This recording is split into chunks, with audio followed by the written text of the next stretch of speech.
This video is about A-level economics paper 4, that is A2 component of the syllabus, and the question is about the comparison of two policies which can be used to reduce a current account deficit. So the deficit on a current account is a serious problem. Which policies governments can use and in which situations they are more effective? This video will focus on this issue. I've written a question. This is not a question exactly from past paper, but a similar question has been asked, and similar questions have been asked. And the question, I read it for you, and that is evaluate the effectiveness of expenditure reducing and expenditure switching strategies to reduce a deficit on current account. When we mention current account, we say current account of balance of payment. But due to the shortage of space, I did not write the word balance of payment. But this current account is the current account of balance of payment. So if there is a deficit, what should a country do to reduce it? The question is not about the problems of deficit of current account. That could be another video. So we begin this answer by giving the definition of current account deficit. As you are aware, current account has four components: exports and imports of goods only, exports and imports of services, net incomes, and transfers. So in the definition of current account deficit, we'll refer to all these four components. I will suggest not to mention only export and import, because export and import are only one component of the current account balance. So you need to write that inflows, a current account deficit, a CAD occurs or happens when inflows of exports, now this covers exports of goods as well as services, incomes and transfers exceed the outflows. So do mention exports, do mention incomes, and do mention transfers, so that you are giving the definition of current account, not the deficit of only the trade, because the question is not about trade deficit. If the question was about trade deficit, you might have said exports of goods are less than imports of goods. But for current account deficit, you need to refer to all these components. So after giving the definition of current account deficit, we should move, and we now need to give the definition or the introduction to expenditure reducing strategies. What are they? What are expenditure reducing strategies? Expenditure reducing strategies are tools, are weapons, are measures, are policy tools, any word you can use. Expenditure reducing are the tools that a government can use to reduce aggregate demand. And what are the tools? Introduction to them as well. There are two fiscal tools and there are two monetary tools. The two fiscal tools for expenditure reducing strategies. Expenditures reducing strategies, they aim to lower AD. And the tools are the two fiscal tools: low government spending or high income taxes. Do not write taxes. Do mention which taxes you are talking about. Are you talking about income taxes? Or are you talking about indirect taxes? Because the impact of both types of taxes is different. So over here we are talking about income taxes.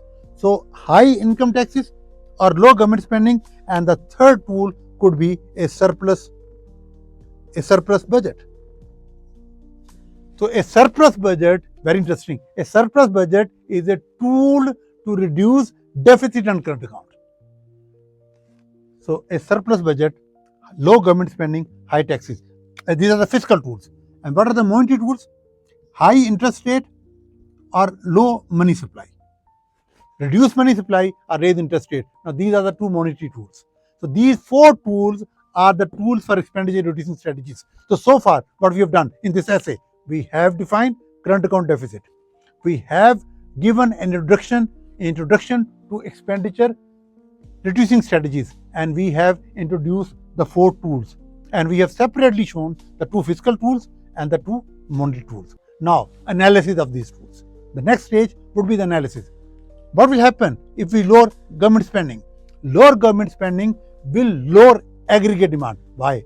Because G is a component of AD. If you remember, AD equals C plus I plus G plus X minus M. So if you lower G, AD goes down. So why does AD go down? Because G goes down. G is a component of AD. So that's enough to write. If government lowers its spending, AD goes down. And government does not spend only on local goods. Government also spends on imports. So when government cuts down its spending, they do not only reduce demand for locally made goods, increase in government spending also result in lower spending on imports. And that's the question. Don't forget to mention imports because you're talking about current account deficit.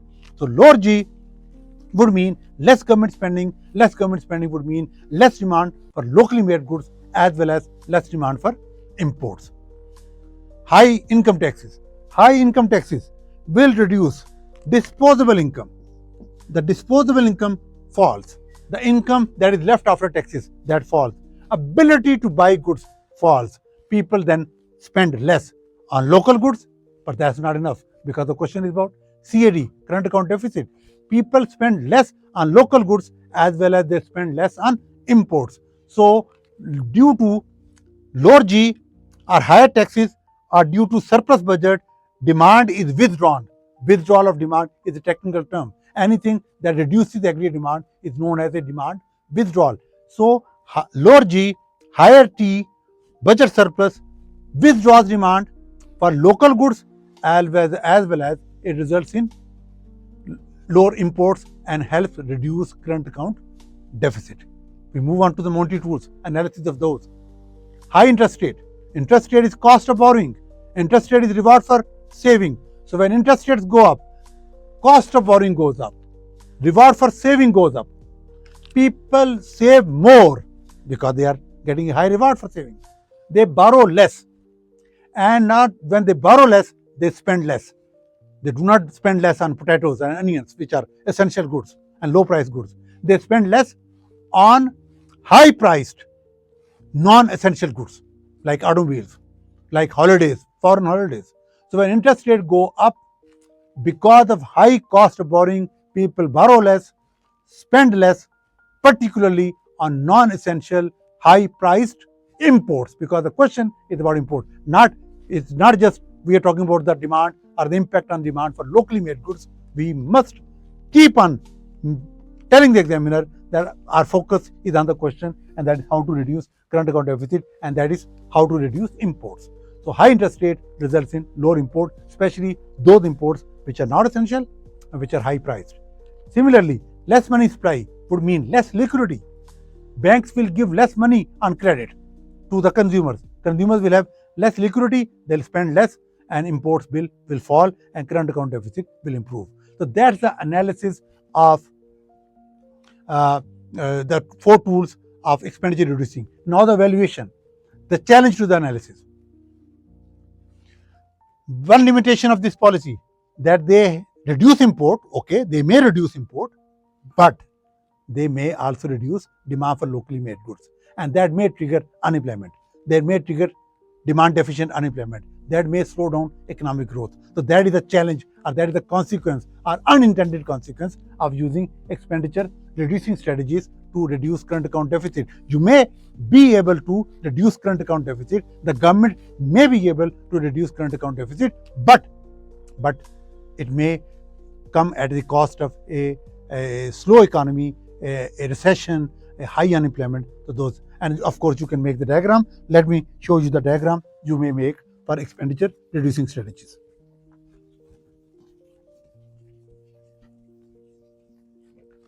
You may show real GDP on x-axis, price level on y-axis, initial AD downward sloping, initial AS upward rising, initial price level P0, initial income level Y0. Because of expenditure reducing strategies, because of low G, high T, high interest rate, low money supply, AD shifts to the left. That reduces price level and that reduces real GDP. Now, this is a benefit. You may say expenditure reducing strategies not only help in reducing current account deficit, they also help reduce demand pull inflation. Great. But they may trigger unemployment. So this is a drawback. They may slow down economic growth. They may lower GDP. So that is a drawback, that is a benefit. So that's the evaluation part, that expenditure reducing strategies help reduce import, but they may slow down economic growth. However, they may be successful in reducing demand pull inflation. So expenditure reducing strategies may have a dimension of expenditure switching. Why? Because when inflation is controlled, local goods become cheaper and give incentive to the consumers to switch relatively expensive import and move to relatively cheaper local goods. Why are local goods relatively cheaper? Because inflation has gone down in the country because of these tools. We now move on to the second set of policies, and that is expenditure switching strategies. So, expenditure switching strategies.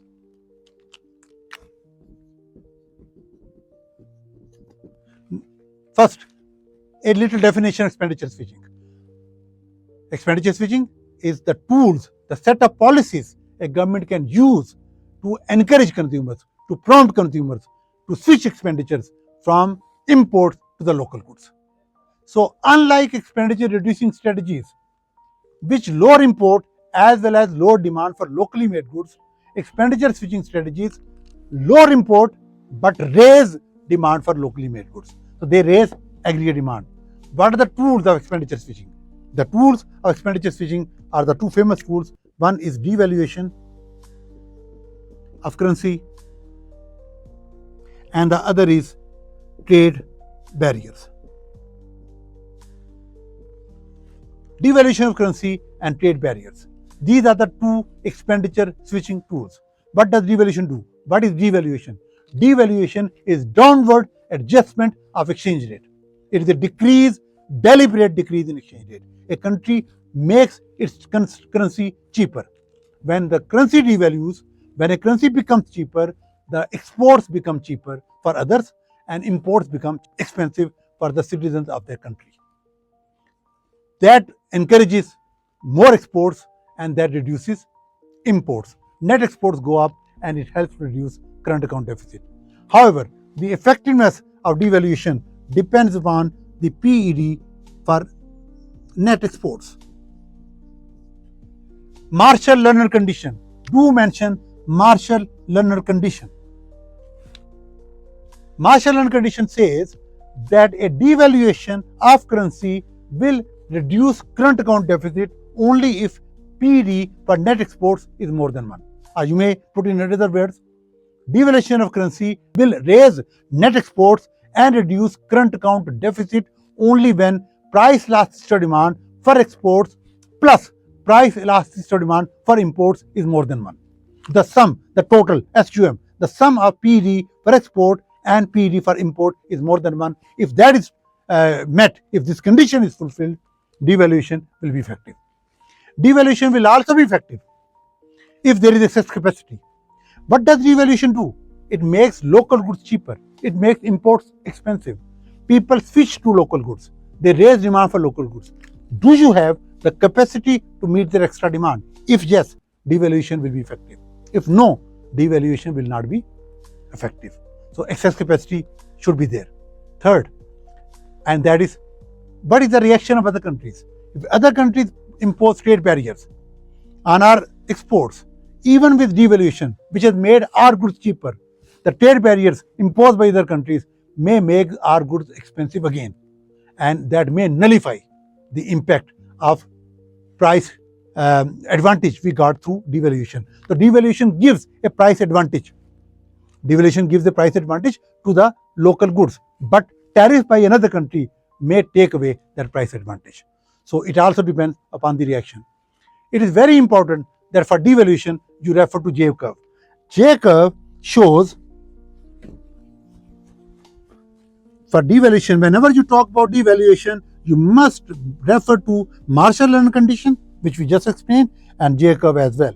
So J curve along x-axis it shows time, and along y-axis it shows surplus or net exports, and this negative side shows deficit. This is the origin.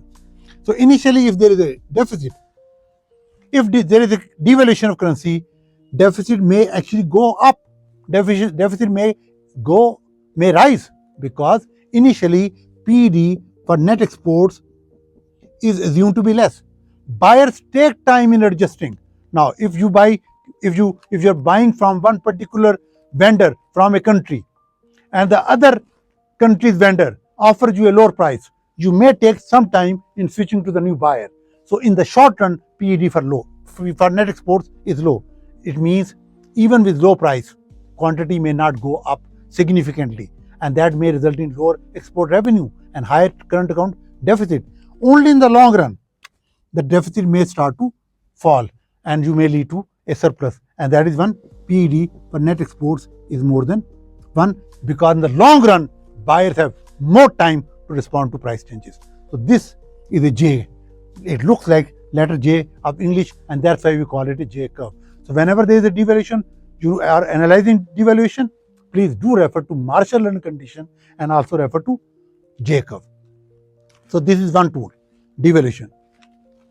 The other tool of expenditure switching, trade barriers, tariffs, quotas, and other trade barriers. If you impose trade barrier, if you impose a tariff, it makes imports expensive. It raises the cost of imports, and this shifts the demand curve or supply curve for import to the left. So this is quantity of imports, price of imports, initial demand curve, initial supply curve, initial price of import, initial quantity of import, and if there is a tariff, this shifts supply curve for import upward, and it makes imports expensive, and it results in lesser quantity of imports, and that helps reduce current account deficit. Now, what is the valuation?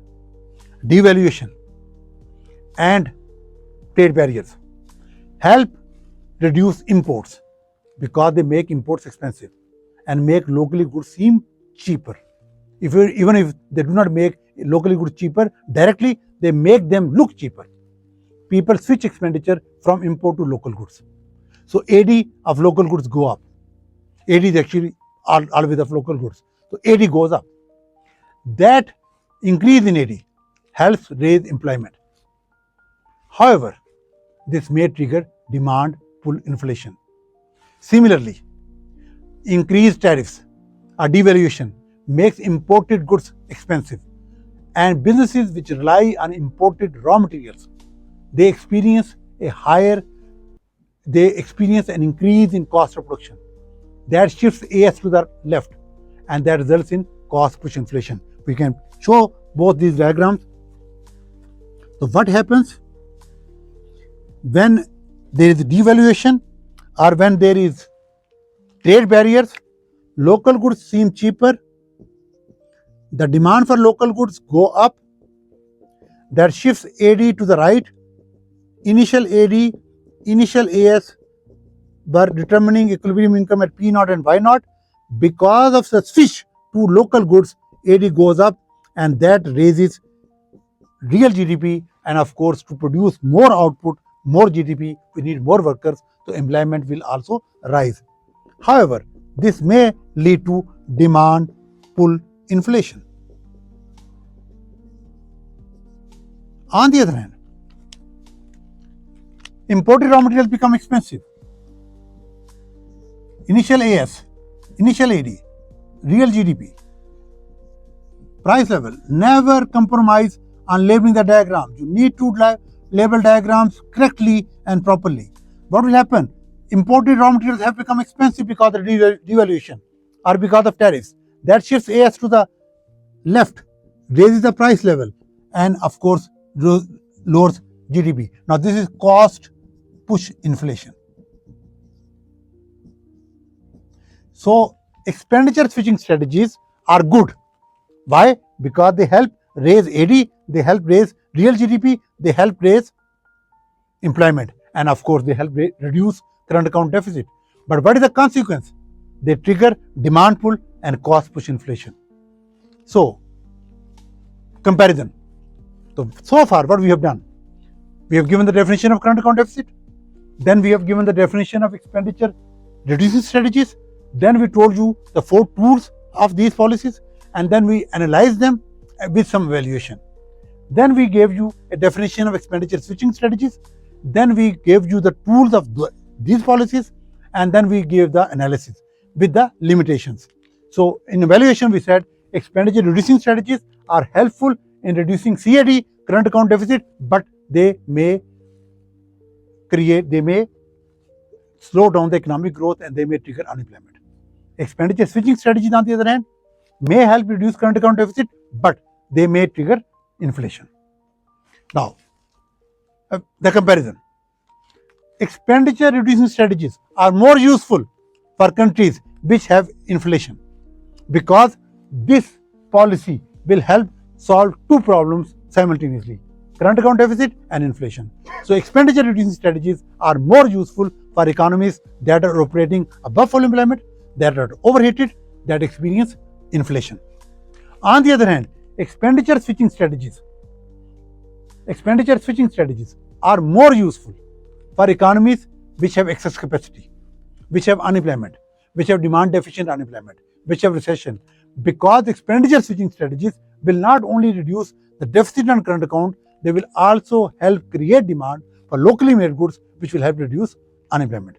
Another, expenditure reducing strategies are more effective because they do not invite any retaliation, while expenditure switching strategies may invite retaliation, because if you impose a trade barrier on the goods of another country, they may also do that. Famous trade war between China and America. America says 100% tariffs, China says 100% tariffs. America says 145% tariff, China says 145% tariff. So there may be a trade war. So expenditure switching strategies have a danger of retaliation, have a danger of price trade war, whereas expenditure reducing strategies do not have that fear. However, they have a fear that they may trigger unemployment and inflation. I hope you like this video. Please do share with your comments and subscribe to this channel. Thank you very much.